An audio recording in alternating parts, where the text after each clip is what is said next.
यही वृंदावन की एक और घटना याद आ गई, सुना दें? जय हो। भयंकर गर्मी पड़ रही थी, वो तो सर्दी की बात है, अब गर्मी की बात सुनिए। तो भयंकर गर्मी का समय था, ऐसे कि जैसे लगे जैसे सारा अग्नि में तप रहा है। दोपहर को इतनी लू चल रही थी, सा लू चल रही है। तो मैंने बाबा से प्रार्थना किया, सरकार दोपहर का स्नान गुरुदेव की इच्छा हो तो थोड़ा और लेट कर लिया जाए, थोड़ा 3-4 बजे जब थोड़ा दिन और ढल जाए। बाबा बोले, बच्चा ये हमारा नियम है, त्रिकाल नियम है। बच्चा तुम भयभीत मत हो, हमें कुछ नहीं होगा। बाबा स्नान करने जाते, उस समय गर्मी में बाबा ने कहा, बच्चा आओ मेरा स्पर्श करो। बाबा को चरण स्पर्श किए, बर्फ के जैसा ठंडा। ये एक अद्भुत लीला मैंने बाबा के शरीर में देखा। सर्दी के काल में बाबा का शरीर एकदम गर्म, हमारे ख्याल से 50-60 डिग्री इतना गर्म, और सर्दी के समय में एकदम ठंडा। गर्मी में तो हम चरण दबाते थे, बड़ा आनंद आता था, गरम गरम गरम गरम। सर्दी में छू करके बड़ा ठंडा ठंडा ठंडा ठंडा अच्छा लगता था। तो बाबा ने कहा, देख बच्चा, ये योगियों की शरीर में एक प्रक्रिया होती है, वो मौसम के अनुकूल चलते हैं। अभी गर्मी है, मेरा शरीर ठंडा है। तो बाबा ने उस समय बताया कि बच्चा, ऐसे ही सर्प का शरीर भी शीतल रहता है। सांप को कितने लोगों ने छुआ है? ठंडा रहता है गर्मी में, एकदम ठंडा मिलेगा, बर्फ जैसा। ऐसा ही होता है ना। बाबा ने बताया, बच्चा, योगी जो हैं एक प्रकार के प्राणायाम करते हैं, समझ रहे हैं ना? उससे उनका शरीर ठंडा रहता है और उनको शीत, क्षुधा, प्यास आदि नहीं लगता है। उस प्राणायाम का नाम है चंद्र पूरक प्राणायाम कहते हैं उनको। चंद्र पूरक और सूर्य नाड़ी, चंद्र नाड़ी, ये सब थोड़ा योग का विद्या है, उनके अनुसार उसको चलाना पड़ता है, करना पड़ता है। तो भयंकर लू में बाबा स्नान करने गए और इतनी जोर की आंधी उठती है, उस आंधी में कुछ भी दिखाई नहीं देता है। अभी भी यहाँ आंधी आती है, अभी कभी आप देखेंगे कुछ भी नहीं दिखता, चारों तरफ धूल ही धूल दिखाई देगा। इतनी भयंकर आंधी उठी, बाबा स्नान में गए हैं और आंधी उठ गई। अब उस आंधी में मैं भाग रहा हूं, रेत ही रेत, चारों तरफ भयंकर रेत उड़ रही है।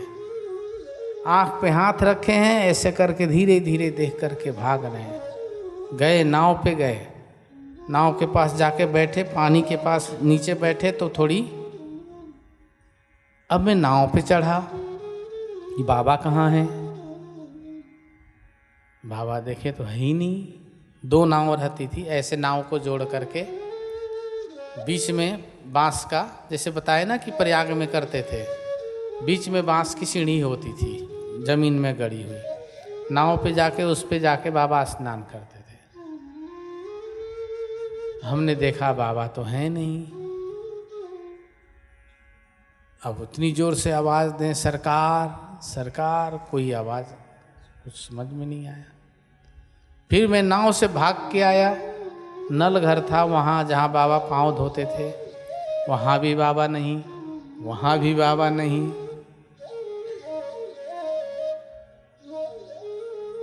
मैं वहीं लेट गया, आंधी तेज थी, किनारे पे लेट गया। मैंने क्या देखा, एक अद्भुत चीज देखा वहां पे,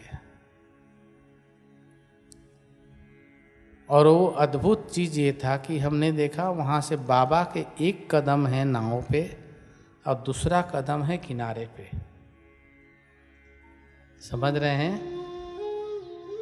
एक कदम नाव के पास है और दूसरी कदम कम से कम 8-10 मीटर दूर, एक कदम यहाँ और एक कदम यहाँ है। और मैं उठ करके देख करके भागा, तब तक बाबा वहां नल घर में है। नल घर में पहुंच गए जहां बाबा चरण धोते थे।